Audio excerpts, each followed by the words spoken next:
Hi, I'm Mindy Ferguson with Fruitful Word Ministries. Are you looking forward to a new year? I have to admit, 2015 has been a tough one for the Ferguson family, and I am looking forward to a new beginning. A new calendar means a fresh start, and I am just sensing that God is going to do a new thing in our family in 2016. He drew my attention to some passages in Isaiah 43. Verse 18 says, "Forget the former things, do not dwell on the past. See, I am doing a new thing. Now it springs up, do you not perceive it? I am making a way in the wilderness and streams in the wasteland." God was talking about his plan to bring his people back from exile. And then in Isaiah 44, he talks about some of the new things he's going to do in the lives of his people. And he's referring to the second coming of Christ.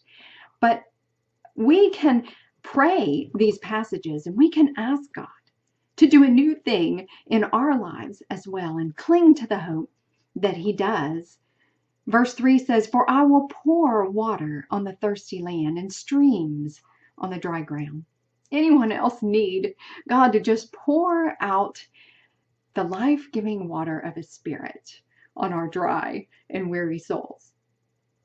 He says, "I will pour out my Spirit on your offspring and my blessing on your descendants."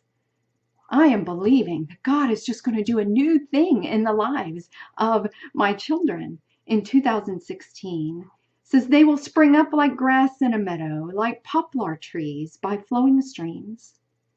Will you join me in believing that God is just going to do a new thing in our families this next year? It goes on to say in verse 5, "Some will say, 'I belong to the Lord.' Others will call themselves by the name of Jacob," which is another name for his people, his chosen people. "Still others will write on their hand, 'The Lord's,' and will take the name Israel."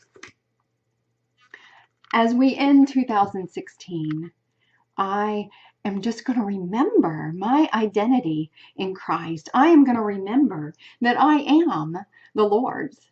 And as we start this new year, I am going to pray these passages out of Isaiah 44, and I am just going to believe that God is doing a new thing. And I invite you to join me. Let's bring 2016 in, remembering that we are the Lord's. And let's trust him to do new and exciting things in our lives in this coming year.